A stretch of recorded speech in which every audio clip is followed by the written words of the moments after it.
Hello. Hey there. Hello, Professor. Can you guys hear me? Yep. Yep. Great.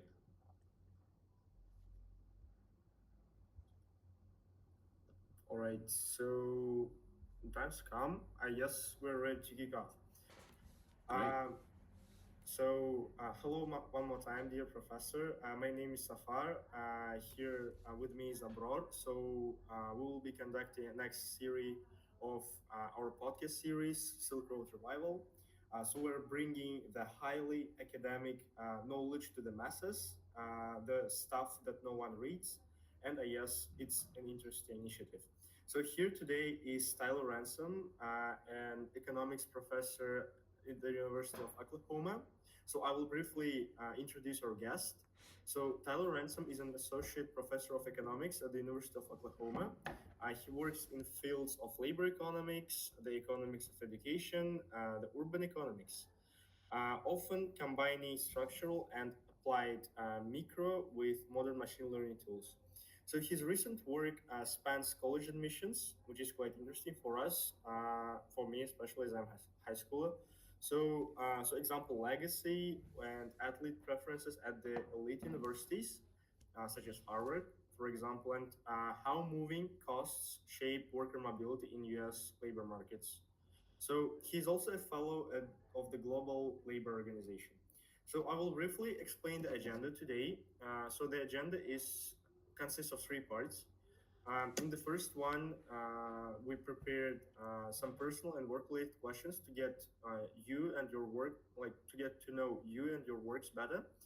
In the second part, we will discuss a work called Selective Migration, Occupational Choice, and the Wage Returns to College Majors.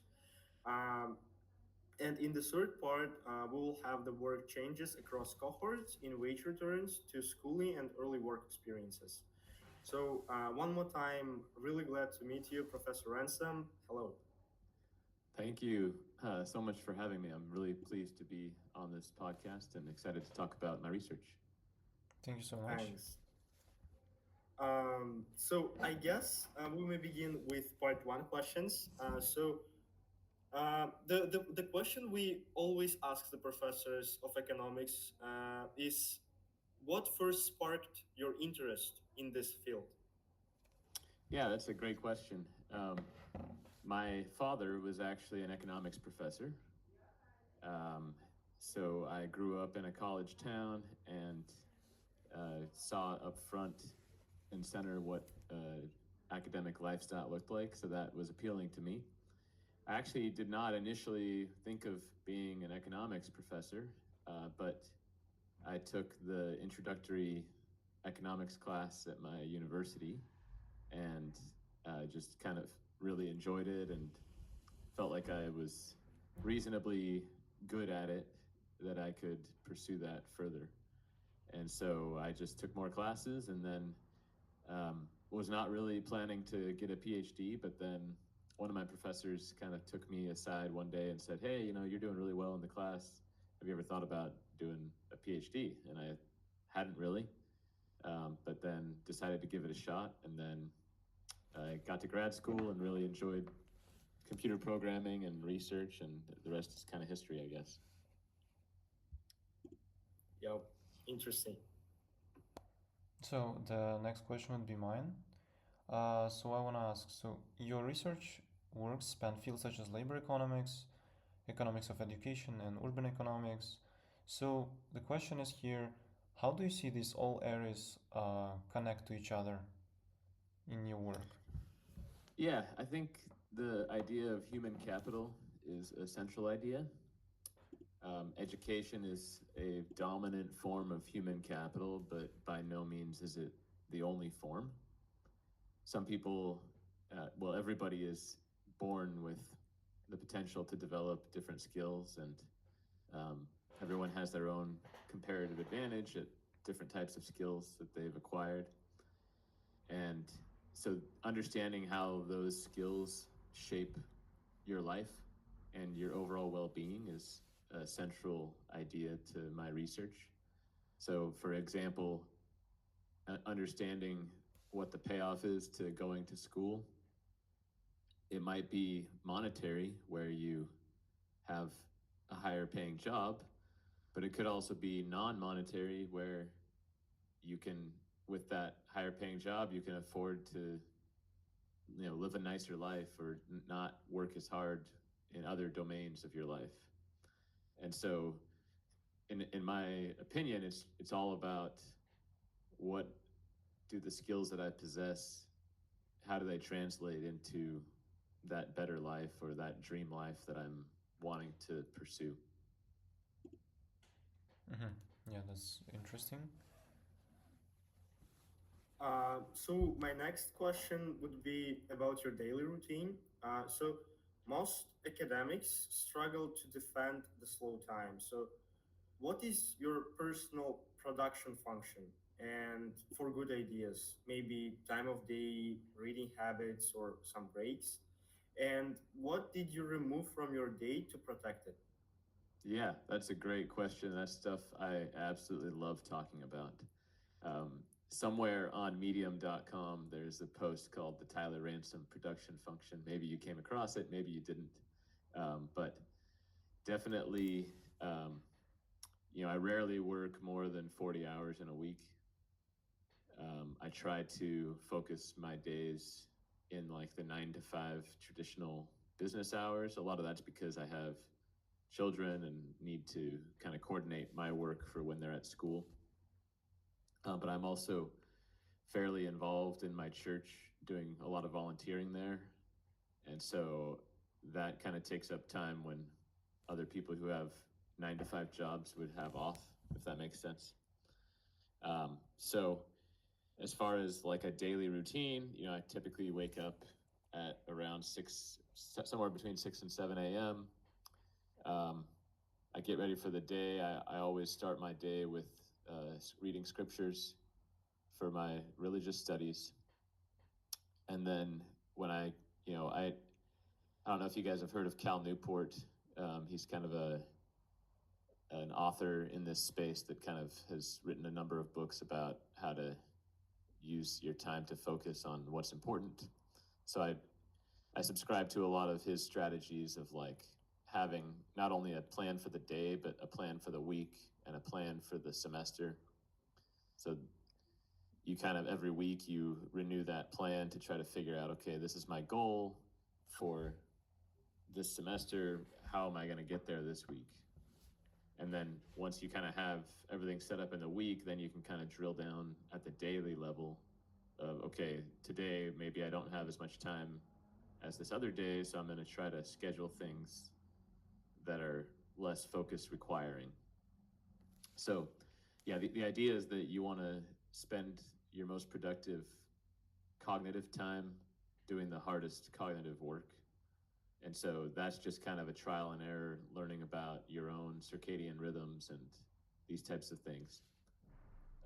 So I tend to be more productive in the morning hours, and so I try to like push off any kind of administrative things to the afternoon when I'm sort of have less energy levels. But I'm very much a morning person, and I understand that some people are night owls and they like to stay up until 2 a.m. or 3 a.m. and that's fine too. It's all about finding your own rhythm. Mm-hmm. Very insightful. Thank you. Yeah. My next question would be, what is one non-economics book that really improved your research and how you understand economics? Maybe it's another industry and the specific idea or concept that you kind of obtained from it. Yeah, that's actually a pretty hard question because I read a lot of books. I should have mentioned that in my production function, but I'm pretty much reading about a book a week, depending, something between every week and every 2 weeks, I'm finishing a book. Um, and most of them are like popular science.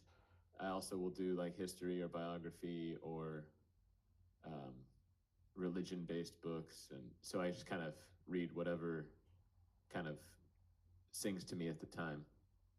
But I would say probably the number one book that I read is Cal Newport's Deep Work, because that just kind of cemented the importance of focus and having time to focus. And a colleague of mine, when I first came to Oklahoma, this was about 7 or 8 years ago, he told me about the book, and I read it, and it just basically changed my whole perspective and made me much more productive, I think. Got it. That's cool. So the next question will be more work related. Sure. So if colleges shifted money from merit scholarships to need-based aid for low-income students, and they're like, how would that affect like the earnings of like their earnings later on?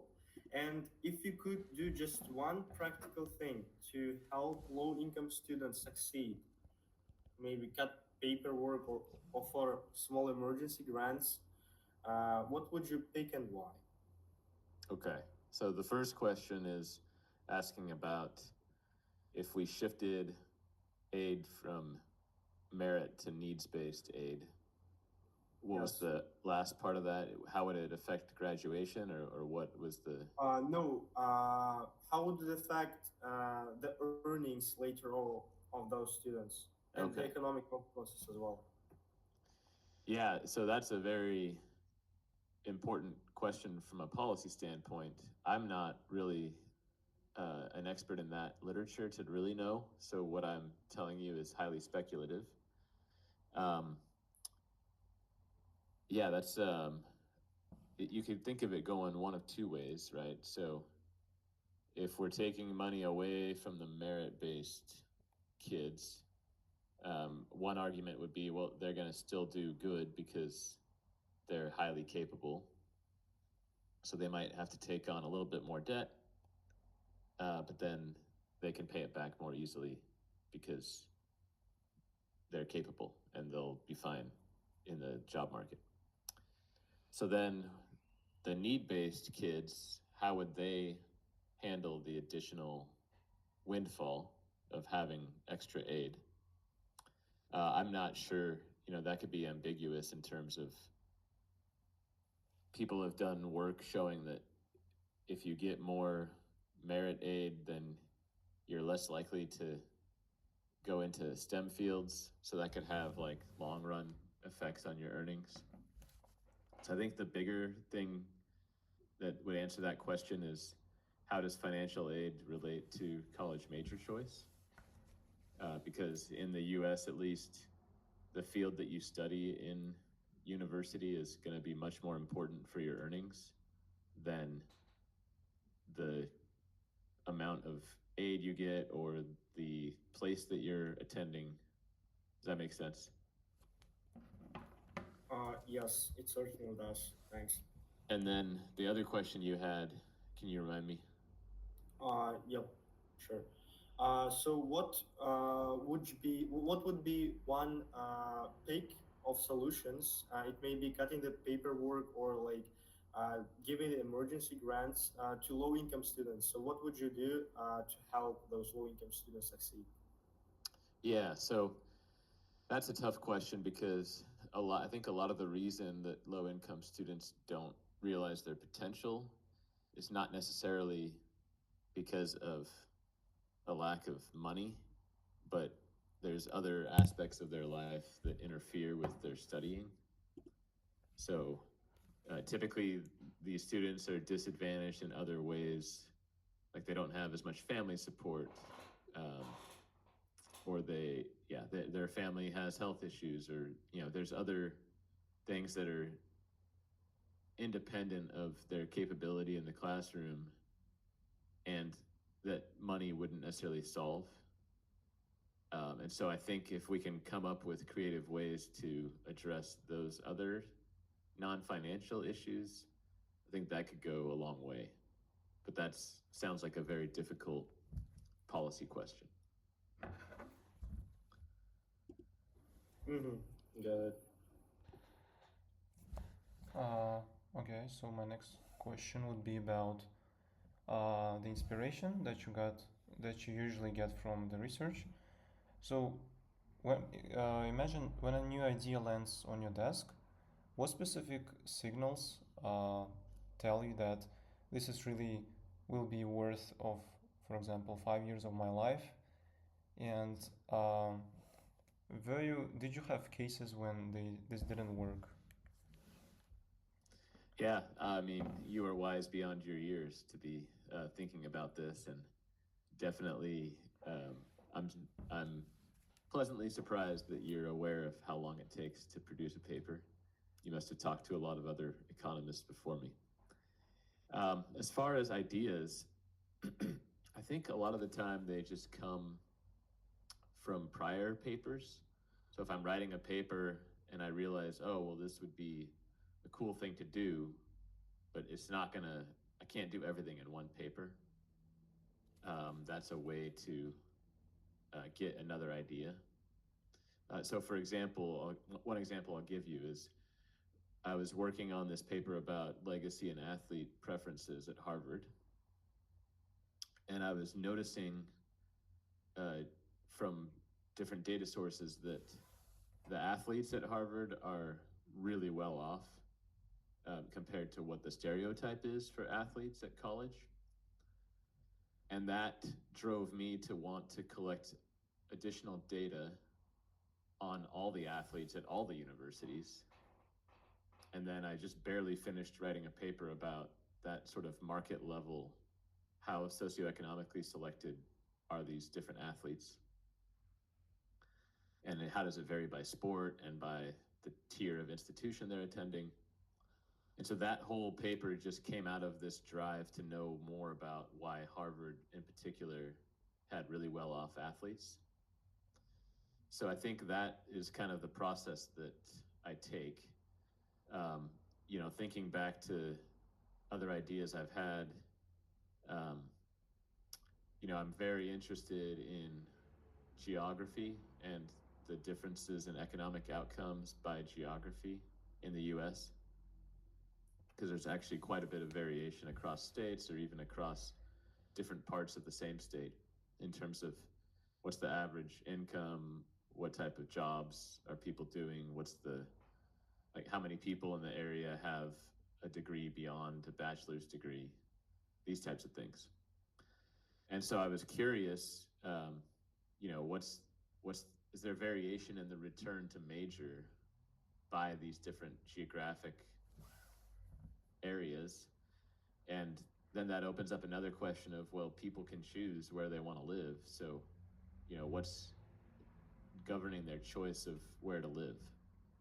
Um, and that opens up a whole new avenue of additional ideas. And so it's kind of like there are so many ideas out there, it's hard to even pick one to choose to pursue, because the opportunity cost of pursuing one is pretty high because there's all these other ideas that you might have. So as far as like my habits, I use a product called Trello, Trello, and I use that as like a place to just track all the research ideas that come to me, and then periodically I'll kind of go through those and see if there's one that is interesting to me at the moment that I can pursue. I would also say that a lot of economists take into account, okay, given, suppose that I executed this idea perfectly, what type of journal would it end up being published in? And different economists have different values for what journals they want to publish in, and um, so that's going to constrict or constrain their thinking about what's a viable idea. But I would say, now that I'm tenured, I'm much more interested in just pursuing things out of intellectual curiosity than I am about trying to publish in the world's best journals. But I think other economists, even after tenure, they still are driving to publish in the best journals that they can. Mm-hmm. Yeah, that's a very interesting insight. Thank you for your answer. So we came to the last question of the part one, and it will be about the relationship between students and professors.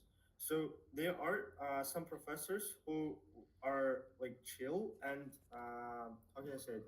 Like to engage with the students and like work more with them. And there are professors who are like highly formal, just go there, like give a lecture, and like basically that's all. So what do you think is the best method? It doesn't need to be like one of these two. What is the best method so that the students benefit the most from it? So, Of this ju- relation. just to clarify, are you thinking about undergraduate students or are you thinking Yep, about like PhD undergraduate. students? No, Okay. undergraduate. So, undergraduate, definitely the students will be more engaged with you if you can relate to them. And there's different ways of doing that. So, typically, I might be more of the latter example of what you said, where because I tend to dress nicer when I'm giving my lecture, so I'll typically wear like a blazer and a button up shirt, whereas a lot of my colleagues are in jeans and a t shirt or, something like this. So that level of formality, I think maybe it creates a hierarchy in the classroom that maybe will shut off some of that. But then I try to counteract that with just trying to relate to them and you know share jokes to get them to laugh, which kind of breaks down some of the tension in the classroom. And then, I try to be supportive and get to know them personally and try to communicate that I care about them. That's going to be much more powerful than any sort of other strategy, in my opinion. Mm-hmm. Yeah, interesting. Uh, I guess that's all for the part one. Thanks a lot. So we'll move to the part two. It is the work of selective migration, occupational choice, and the wage returns for college majors. So I will briefly explain the work, like its contents and its findings, and then we will move on to the questions. So this paper asks a simple question. So do some majors look higher paid because graduates move to better paying places and choose certain jobs? That's the question. And by modeling both where people move and what jobs they take, the paper shows raw pay gaps by major are partly a selection story once you correct for that. The gaps shrink. So, but place still matters a lot, and grads often chase locations with more jobs in their field, not just higher wages. So, in short, I would say it is about your major, your occupation, and the location. This is a real bundle. And I hope I did it okay, honestly. And we will move to the questions. So, my first one would be what made you study how and where graduates live and which jobs they take shape the pay gaps we see between majors? Great, great. That was a great summary. Probably even better than I could have given. Um, Definitely, I would say that I got interested in this question as a follow up on some of my dissertation research. And really, the core inspiration I got from my dissertation research was reading this book by Enrico Moretti called The New Geography of Jobs, where basically he's highlighting that there's vast disparities in income and other aspects of the labor market, even within US states. So in his book, he's contrasting the San Francisco Bay Area with an inland town in the Central Valley called Visalia or Visalia. I don't know how to pronounce it. Um, and basically just showing how disparate those are. I mean, there's some areas in the U.S. that are just very far behind, like multiple standard deviations behind other areas. And so the question is, why is this?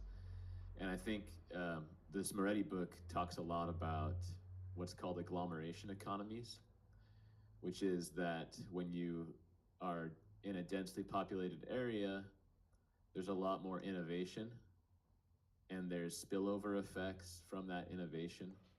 So if I'm trying to create a new product and it has like a, it's going to be something that people are going to use, then that's going to stimulate jobs in the local economy, because if that product is successful, there's going to be demand for that product, where our company's going to grow. As we grow, we're going to not only need to hire more scientists to innovate on the product, but we're also going to need to hire a bunch of non-scientists who are going to have to support the operations. Like, we're going to need a legal team. We're going to need people to help with hiring new workers. We're going to need people to clean the building and maintain the building. So all of these other jobs follow the innovation. So that's kind of the thesis of this book by Enrico Moretti. And then that kind of sparked me to try to understand, why is there this wage premium to living in these certain types of cities that are more productive? And it turned out that I didn't really have the data or the toolkit to really answer that question. And so I sort of pivoted to think more about how do people choose location, thinking about the risk of losing their job, and then also the wages that they could get, and then where they are relative to their family. So it became more of like what's my optimal lifestyle? How am I going to maximize that? So that was like my main dissertation paper.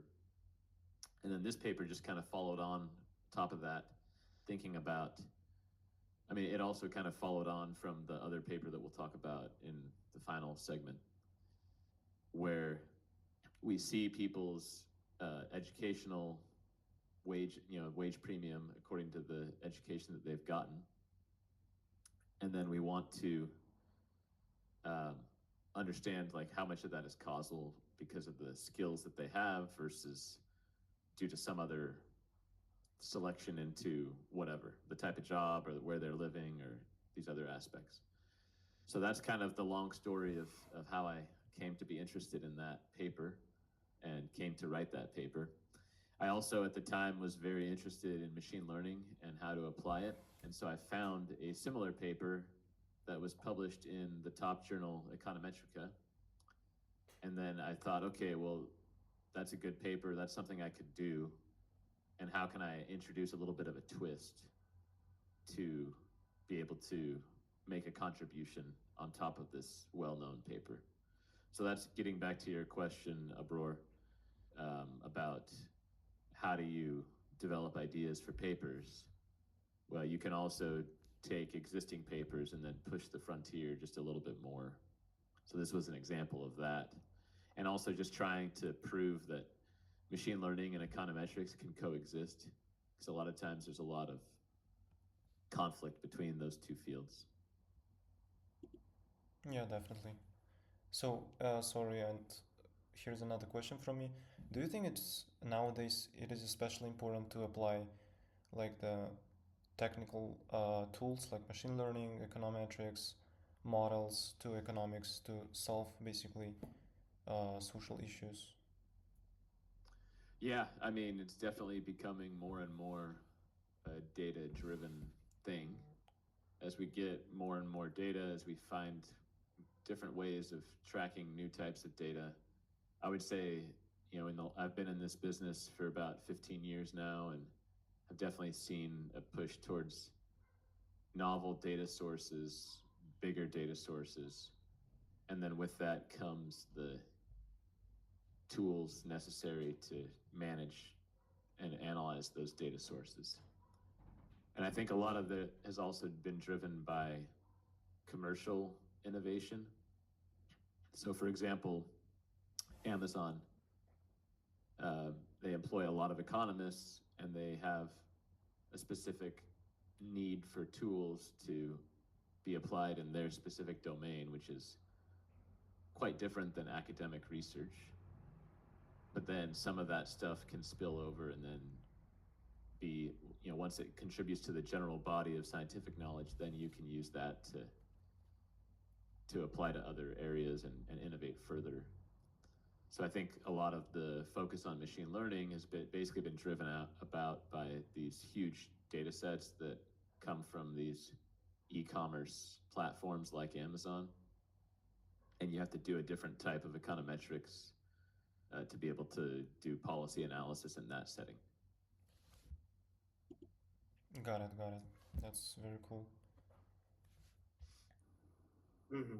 Yeah, pretty insightful, honestly. So, the next question about the work would be that you show that simple OLS, ordinary least squares, exaggerates major payoffs about 15 on average and up to 30% in some places, especially for STEM and business majors with advanced degrees.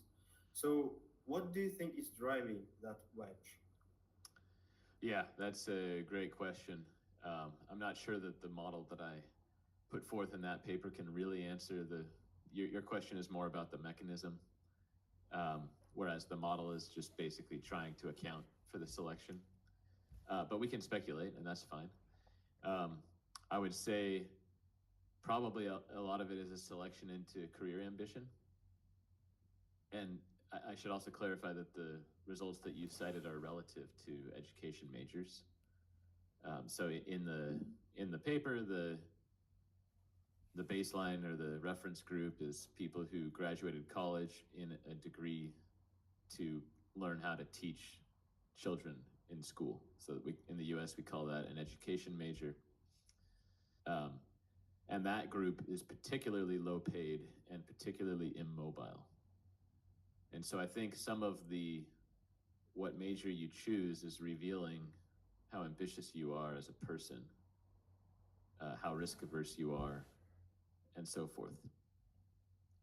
And then, my recollection, it's been a few years since that paper was published, but my recollection is that a lot of the selection was driven by movement to the Northeast United States. So that's like places like Boston and New York. And those are typical kind of business and STEM hubs in the US. And so I think some of what you're saying is driven by people particularly moving to those places. And again, I think some of it is just you're revealing the type of person you are. And so we want to be able to net that out of any kind of posted wage return that we estimate. So if you think, I think you guys said you're still in high school. So if you're studying in university and you're trying to figure out what field you want to study, and then this field says, well, you can earn $50,000 if you study this field, or you're going to earn $75,000 if you go to this field. But there's no way of untangling the selection from there, because it could just be that the people that go to the higher paying field, maybe they would have earned just as much if they went to the lower paying field, but they're more capable than the typical student that goes to that lower paying field. So it's a really, really hard selection problem to untangle, which is what makes it econometrically interesting and why people still keep coming back to this question. There's been hundreds of papers written about the returns to schooling and so forth. I'm not sure if I answered your question, so feel free to re-ask if something I said is lacking. No, no, no. That was okay. That was okay. Thanks. I got it. So my next question would be about the youngsters. So about the rule of thumb. So let's say youngsters ask for it, for the rule of thumb, and how should they think about their future jobs in terms of major, occupation, and location as a bundle when comparing the pay? Yeah, I mean, that comes down to what are your personal values. Mm, If you value being in a community with your family across multiple generations, then you're going to put a lot of emphasis on the location. If you are someone who really wants to be a superstar, you're going to have to sacrifice that idyllic multi-generational family community, unless you happen to live in New York City and everyone stayed in New York City, So, I would just say you need to be thinking about what's your dream life, what's your ideal life look like? And then you have to work backwards from that to figure out how am I going to make that possible, what decisions do I need to make today to move in the direction that I want to end up? And so there are indeed trade-offs between location, job, and pay. And so you need to just kind of understand, well, what's my mix of preferences in these different dimensions, and then just try to maximize relative to those trade-offs. So that's not necessarily always, there's not always a clear strategy for what should I do next. And so that's why I recommend, getting back to some of my personal habits, having a long-term plan that you kind of go back to is really important when you're making those types of decisions. Once you kind of get into your mid-career, it's easy to capitalize on that lifestyle that you've achieved. So that's kind of the phase I'm at right now, where I decided to go to grad school in my 20s, and then by the time I'm in my 30s, now I'm at a research university, and now I'm kind of settled there.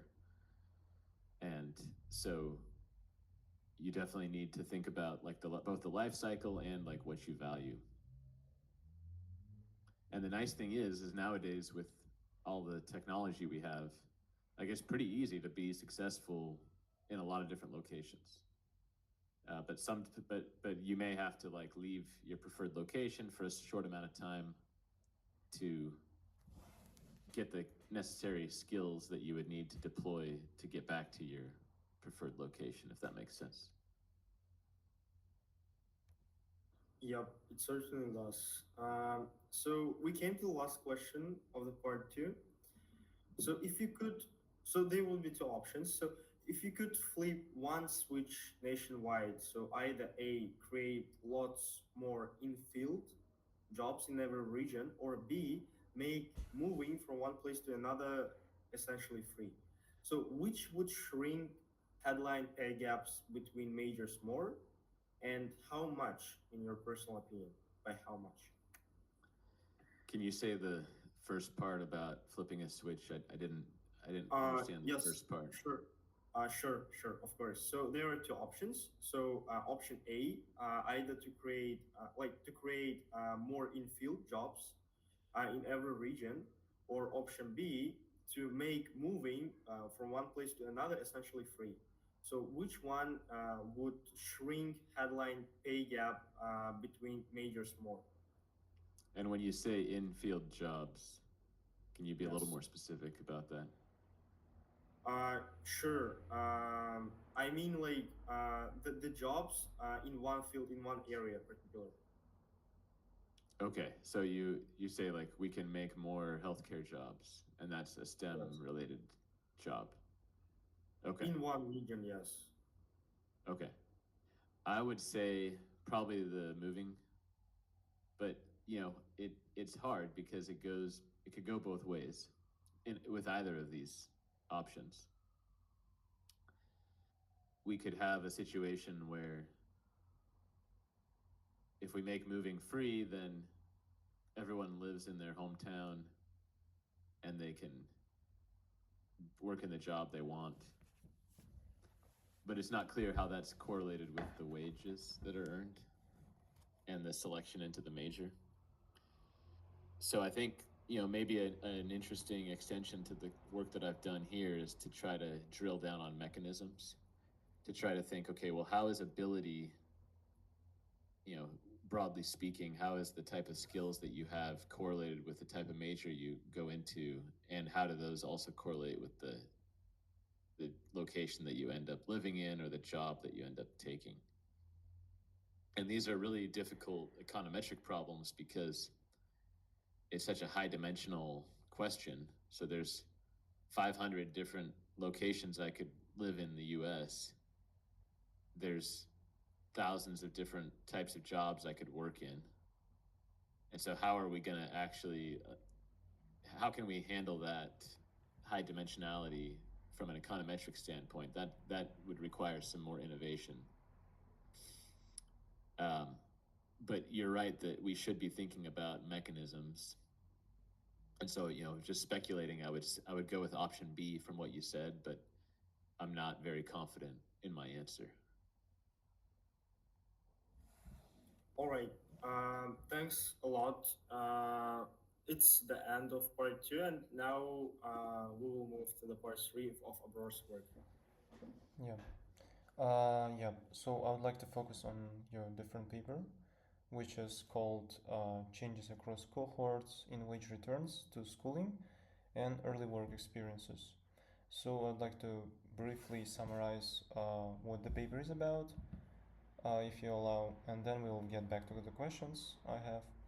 So your paper compares older and young US cohorts and shows that after accounting for who chooses school versus work and when, the wage payoff to extra schooling is smaller for the younger cohort than the older. And in addition, it also finds that early work experience, especially during college or full time right after it, boost later earnings, while high school or scattered part time jobs kind of helps less. So, yeah, and my first question would be, so if a student is kind of hesitating between an extra semester and a serious full time offer, what decision rule do you give that avoids cliche? And what evidence from your work could support that basically? Can you say that question again about the? Yeah, go ahead.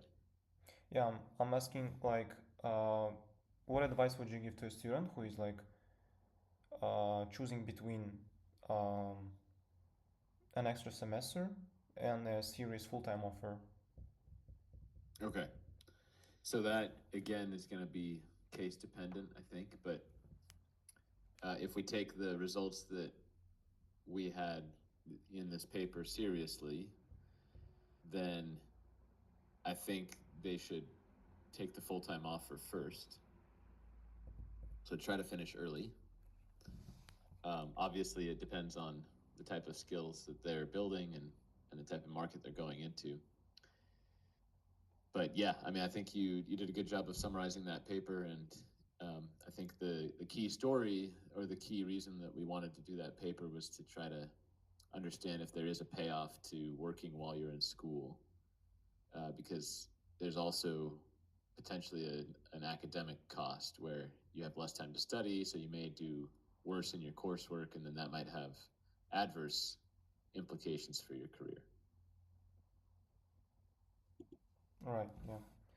Yeah. That was a very broad question. I would agree, but yeah, still thanks for answering.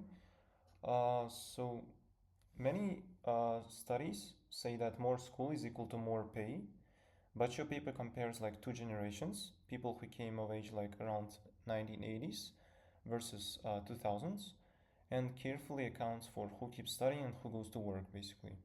But after that correction, the payoff to one more year of school is smaller for the younger generation. So, what's changed across generations that best explains this drop? Maybe it's like Yeah, technology or something else. that's definitely a good question. So the generations we were studying, these are people who, the younger one that you said are now mid-career, they're probably in their mid-40s right now. And then the older ones are probably about to retire now.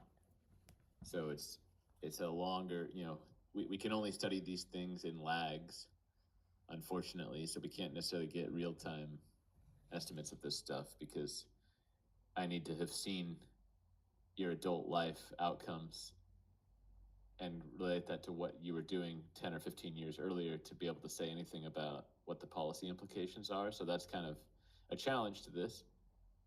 Um, but yeah, as far as like mechanisms, that's, I think, what another paper should be written to really drill down into those. Because our job was just basically to account for the selection, not to explain why the selection is happening beyond whatever we could use in our model. I would just say, broadly speaking, maybe there's some demand, reduced demand for certain jobs. there's certainly been talk of overeducation in the popular press. So what that means is there's like an oversupply of people with this given credential, and so the payoff is not going to be as high because there's too many of them in the labor market.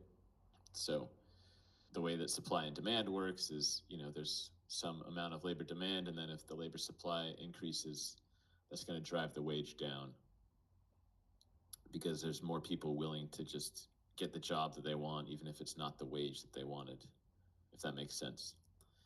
And then another thing we're seeing is there's kind of an arms race with respect to the advanced degrees after bachelor's. So for that older cohort in the paper that you were mentioning, pretty much they just need to get a bachelor's degree and then they're set. Nowadays, you have to kind of get a master's degree to differentiate yourself. And so that's causing what they say is credential inflation. So yeah, I would just point to, I think, those major issues as being potentially driving forces behind our results. Yeah, got it. So my next question would be about is kind of relevant to nowadays. So as you know, like AI is like developing, and AI tools change how people work, and they can like uh, get things done more sooner. But on the other hand, they may get less face-to-face mentoring and week-based learning. So looking ahead, like let's take like 5 years, do you expect the return to early full-time experience, for example, for Gen Z to rise or fall? Yeah, again, I think this is a $1 trillion question.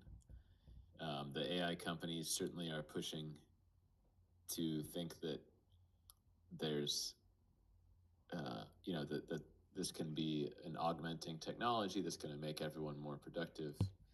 Then there's other skeptics who say that this is going to take people's jobs. So I think the real question is AI a complement to labor or is it a substitute for labor? Everything I've seen so far points to it being a complement, which means that it should make people more productive. Now, whether that productivity translates to higher pay, well, that depends on other factors in the labor market that are really hard to forecast.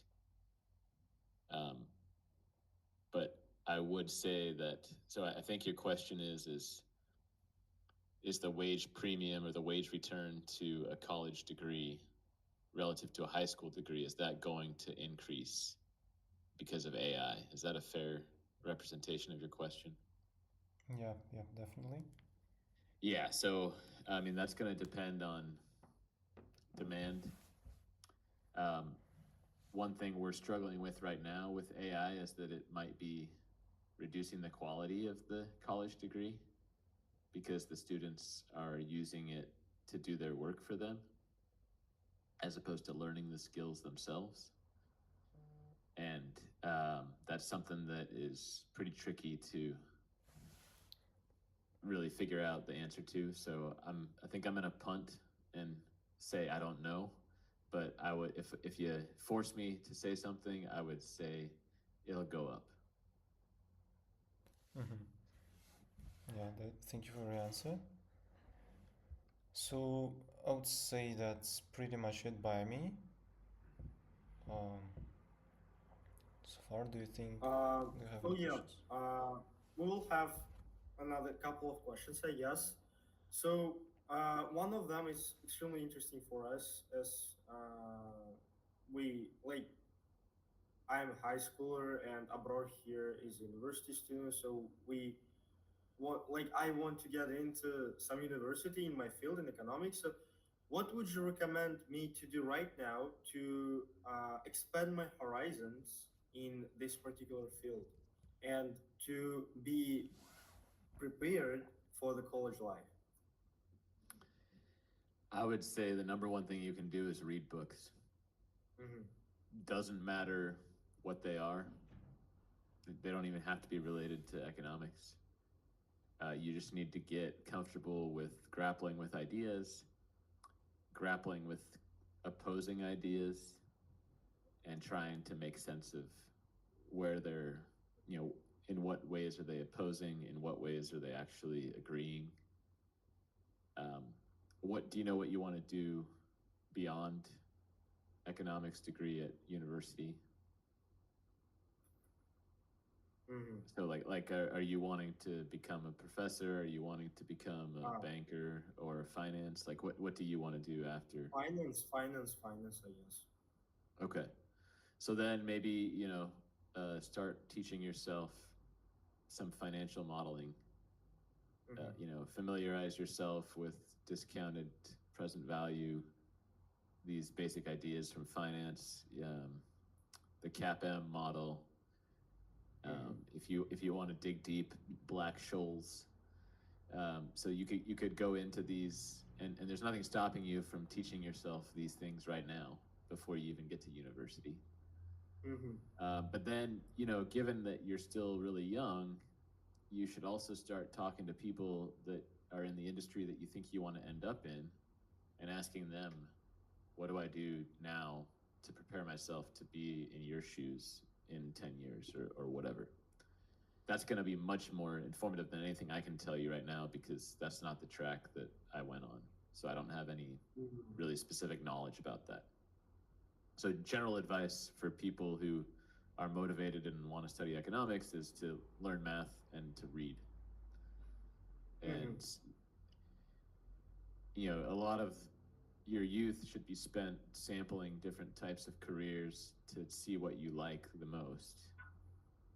So that's like another benefit, I think, to working while in school is you get to um, sample different types of lifestyles and you get to meet people that you can learn from. So when I was in high school, I worked as a newspaper writer for the local paper in my town. And that was really beneficial to me because it taught me how to write. Um, and, as you're doing more reading, you should also kind of be writing to kind of make sense of all the ideas that you're doing, and that can help you as well.